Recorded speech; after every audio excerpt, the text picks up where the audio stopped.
Ikusiko dugu orain nola zuzendu dokumentu bat Driven. Gero ikusiko dugu horrengo atala, izango da justu dokumentuak nola lan egin dokumentuekin, baina joango gara aurreratzen pizka bat ikusteko Driven nola egin. Hemen daukat bi kontu zabalik, hau da irakaslearena, urdina dagoian, eta hau da ikaslearena, argiagoa. Ikasleak badauka dokumentu bat, zuzentzeko dokumentu bat, eta irakasleakin partekatu du. Bueno, zuzenduko dugu dokumentua, zabalduko dugu, eta hemen ikusten dugu 3 akats daudela hemen. Frantziako iraultza eta Frantzia ezerekin. Lehenengo metodoa zuzentzeko. Guk zuzendu. Zuzen, gu joan dugu gara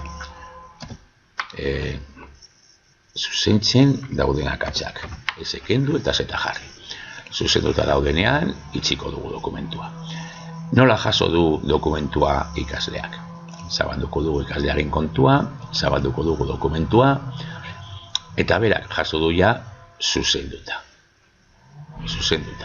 Orduan behar bada, metoda hau ez da komenigarria, berak ez duelako ezer egiten. Jarriko dugu berriro zegoen moduan dokumentua, bigarrenera ikusteko.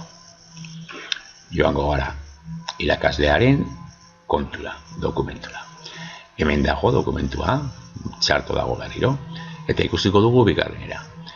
Bigarrenera egiteko hartuko dugu zatitxo bat non dagoen akatsa, eta testu hori, edo hartuko dugu osoa. Testu hori hartzerakoan, hemen eskuinean zabaldu da gehi ikur bat, gehitu iruzkina. Sakatzen badugu, hor gehituko diogu iruzkin bat. Jarriko diogu adibidez, akats bat dagoera. Eta, idatzita gero, iruzkin du publikatzeko. Berdin egingo dugu besteekin. Hemen beste akats bat dago, gehi ikurrean sakatu, eta berriro, akatsa. Ez ahaztu, iruzkin du publikatzeko. Eta Frantziako berriro, gehi ikurra eta akatsa. Iruzkin du.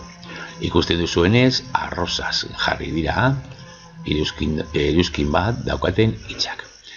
Joaten bagara ikaslearen kontura, eta ikasleak zabaltzen badu dokumentua, ikusiko dugu nola baitare arrozaz daude hitz horiek, eta hemen iruzkinak ditu.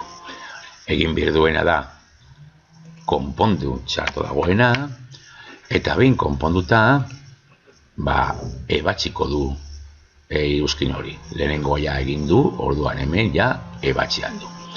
Konponduko du bigarrena, eta berdin ebatzi jakiteko ja konpondu duela. Eta konponduko du hirugarrena, eta berriro ebatzi konpontzeko.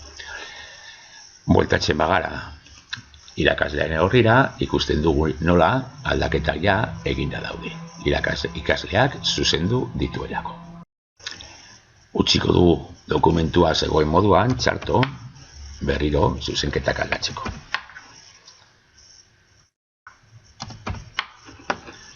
Badago txarto dokumentua, eta orain egingo dugu hirugarren metodoa. Orain egingo duguna izango da, momentu honetan, bagaude editatzeko moduan. Badaude 3 modu egoteko dokumentu batean. Orain bagaude editatzeko moduan, aldatu aldugu eta idatzi, baina sakatzen badugu, aukeratu aldugu iradokizunak edo ikustea bakarrik. Iradokizunak aukeratuko ditugu. Eta orduan, hemen orain egingo duguna da markatu txarto dagoena, eta bide batez esan zer egin behar duen hor. Ese hori txarto dago eta ezabatu behar du. Orduan nik hartuko dut eta teklatuan suprimir tekla sakatuko dut. Eta jarriko dut ondo dagoen hitza. Berdin egingo dut besteekin. Ese txarto dago, ezabatu behar du, orduan suprimir hitza sakatuko dut eta zeta jarriko dut. Eta bestean berdin. Hartu ese hitza, suprimir eta Z idatzi. Ikusten duzuenez, joan dira zabaltzen iradokizunak automatikoki. Eta hor jartzen du gainera egin behar duena. Ordeztu S ezarri beharrean, ezarri Z. Hori da egin behar duena ikasleak.